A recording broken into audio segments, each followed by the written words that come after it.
Welcome to Authentic with Brazil 201. I'm your host, Brazil 201. And on today's episode, we are going to talk about the first 7 episodes of season 2 of Nobody Wants This. And I gotta say, I think this season is on par with the first season. Actually, no, scratch that. I think it's slightly worse, but not bad because season 1 was phenomenal. It just feels like I understand the behind the scenes thing that happened within the shift from 1 to 2 where they brought in a real showrunner to connect the show so there's an overall story and things to that extent, but it feels like they took a lot of the Twitter discussion about what people thought about certain characters and really implemented it in the show, and they were also able to totally avoid a real world issues that I thought was gonna engulf season 2, because obviously season 1 was shot before October 7th of 2023, and it came out after. Because I remember I was given early access to the show about a year before it came out, and it wasn't even called Nobody Wants It, so it was called, like, Shabbat or Ashitska, something like that, right? And I saw the first 2 episodes, I was like, "This is cool." It's Eleanor Shellstrop and Seth Cohen, like, fall in love because he's a hot robber or whatever. I didn't expect the show to take off like what it is, but Aaron is a great writer, and I understand all the hype with it. But I watched the first episode, I think, is really great, but it also feels like we're gonna shut down all the Twitter conversations in this first episode, and we're gonna retool the show completely to what we want it to be. So the first episode of season 2 is a dinner party, and we've kind of had a time jump about 2 months since the finale of season 1, and the first thing that sorry. The first thing it's about this is fancy dinner party. It's gonna be their first real adult dinner party because they haven't had in forever, and we meet all the friends again, and what we learn is that, Esther, who is the wife of Sasha, everyone kind of if you've watched the show, you're like, you really don't buy that Sasha could pull Esther or that Esther is not Esther's an insufferable bitch. And the character that Noah was dating beforehand in, season 1 that was just, like, fucking awful, but let's kinda retract this. Okay, so Esther confronts Sasha about Morgan and that, like, do you have a crush on the whore sister or whore number 2 to that extent? And which is weird because us if you've watched the show, right, you think that, "Oh, they're gonna clearly have like, Sasha's gonna clearly cheat on his wife and fuck Morgan after, I guess, like, we're gonna meet a new guy that Morgan's gonna date, and Morgan will rebound from that guy with Sasha," right? That would be the standard trope to do. And I understand it's a messy thing to do because Sasha has they have a 9-year-old daughter in this show, so this is where it gets a little more complicated because they're married, but not just that they're married, but they have a kid, and do you wanna be that type of homewrecker? And it seems that they've kind of really killed the chemistry between Morgan and Sasha in this season, and it's weird since that was one of the better parts of season 1 to see their dynamic.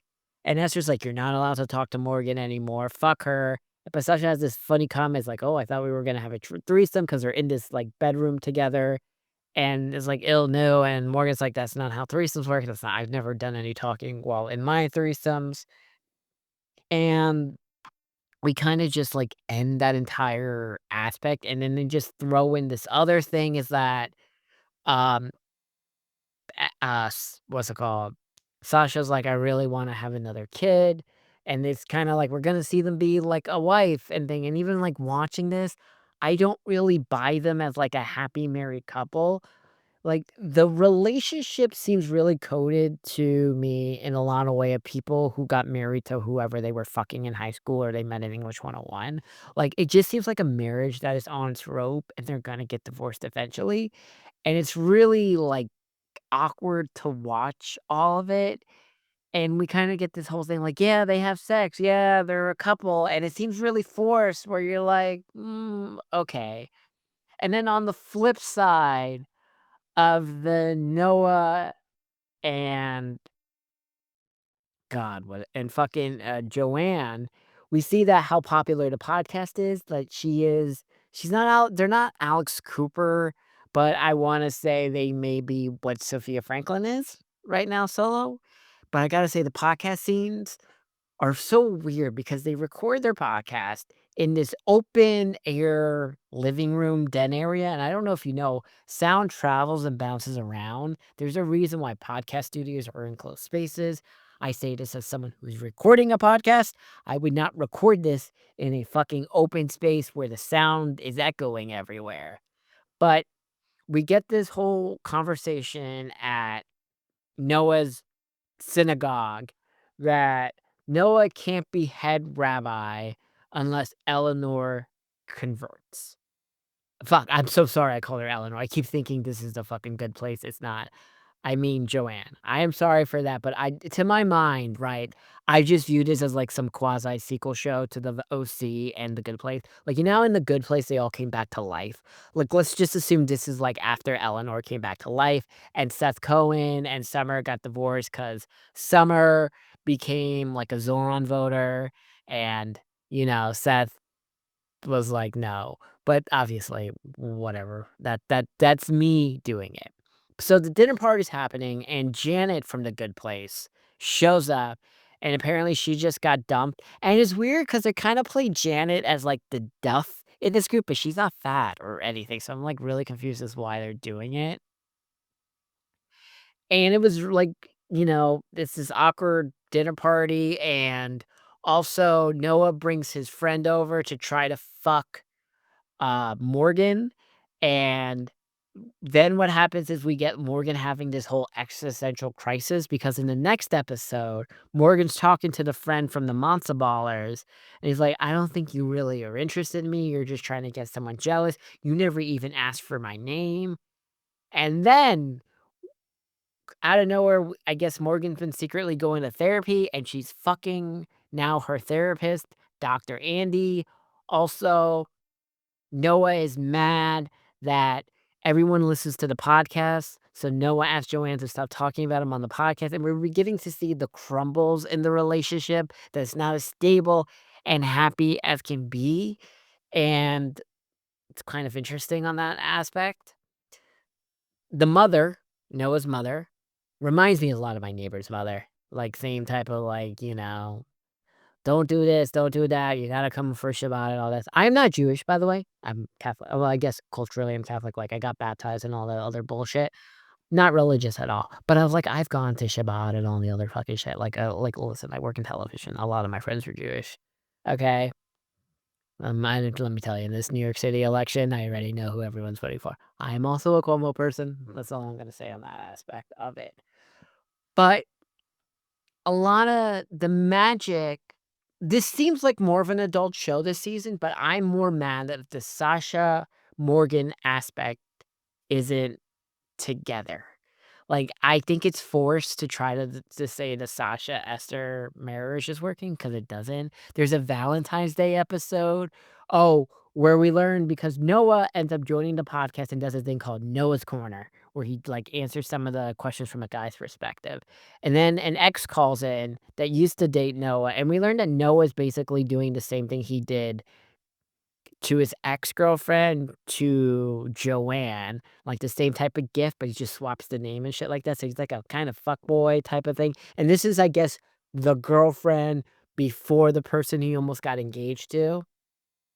You go, rabbi. But, like, they hate the Valentine's Day, like, Noah tries to make Valentine's Day, like, a super special thing with them, and they, like it ruins it because Morgan and Joanne just wanted to do drunk Valentine's Day type situation. Then we have the episode where Blair Waldorf comes to town, which for those of you who do not know, in real life, Seth Cohen and Blair Waldorf are married to each other. And Blair Waldorf pays an Instagram influencer, and she listens to Morgan and Joanne's podcast, but they also all went to school together growing up, and she hired Noah to do some type of Jewish naming, like, the Jewish version of a confirmation, but that's not the bar mitzvah slash circumcision thing, and they get thrown to the party, and what's it called? Abby, her name is Abby. Blair Waldorf's character's name is Abby. She's this hot mom influencer, and she looks great.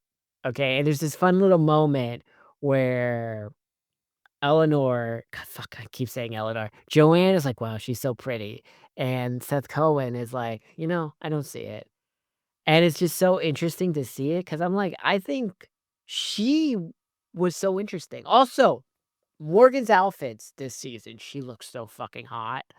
First of all, you would never know that actress who plays Morgan had a kid because my god, the outfits are fucking so sexually charged. Like, I'm swiping right on that. Sasha, she wants to fuck or she'll eventually fuck. Leave your wife. Like, holy shit. Like, if you could say you fucking hit that, hit that. Then there's a conversation that Morgan begs Esther to let Sasha talks to him for 2 minutes because she needs advice because she's fucking her therapist. Sasha's like, "That's weird." And then they move in really quickly together, the therapist, Dr. Andy, who's played by the dude from Succession.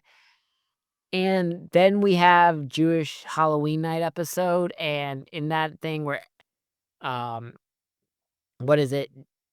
Their mom, Eleanor no, fucking hell, God, I keep saying Eleanor. Joanna Morgan's mom's, like, decides, "I wanna be Jewish." Also, Noah becomes head rabbi at a progressive synagogue, which has the vibes of a Montessori school, and it seems like Noah's not really vibing it because he likes the old conservative style of the synagogue. Also, I'm glad because this show did not need to tackle this just because it's about all Jewish people. I'm glad it's avoided the whole October 7th, Israel Palestine shit. It's a TV show, okay? Most people do not care about it. They don't want to deal with it. I'm glad it's just about this relationship and the real life thing. Also, Seth Rogen is in this season, and he is the original head rabbi of the progressive synagogue. I don't know if he like joined as a writer this season. If he did, it kind of makes sense. Overall, I don't know if this is a top 10 show of the year. I'm like really watching and I'm trying to judge. It's not as good as The Diplomat, so I know that. And I have The Diplomat on my 10. So this is what I was like interesting with it. I think it's good. I don't know. Like, is it better than Alien Earth? No. Is it better than The Diplomat? No. By the way, we still haven't had Landman season 2 isn't out yet. Stranger Things season 5 isn't out yet. Fallout season 2 is not out yet. You kinda get it, and, like, where we are on these shows, and, like, South Park here's my thing with South Park right now. Apparently, the 6-7, started it as a new season of South Park. Like, so all those episodes count as 28, and looking at, like, the already, like, the nomination things for South Park for the awards, you can't put like, if these were all considered, like, the South Park episodes, like, 10 together for season 27, I think it could argue be a top 10 show, but just judging 5 and then the next 5, it can't count as 2 things because of the way the awards work. Like, I don't think season 27 with just 5 episodes is a top 10 show. If the next 5 and all that counted as 1 season, I think South Park could have been a top 10 show of the year, but because of the way they just did the divide thing as a fuck you to David Ellison, it's just the way awards show works, like, on the ballot, it can't be a top 10 show. Because like, Atlanta did this, right? Where Atlanta season 3 and 4 came out the same season, and the Atlanta drama was because season 3 was the less woke season, right? That was the one that had the cancel culture episode and all the other shit, and, You Ain't the Real Black, the Kevin Samuel episode that fans liked more, but critics liked season 4 more, but they came out in the same calendar year. But for award purposes, like, people had to choose, like, Atlanta season 3 was a top 10, show of the year, Atlanta season 4 was not. Some people had the inverse where they liked 4 more than 3. I like 3 more than 4. I thought it was better. But that's it. That's my thoughts on Nobody Wants This season 2. Watch it, obviously. Eleanor Shellstrop looks amazing. Seth Cohen still got it. Blair fucking Morgan. pure sex, okay? Pure sex.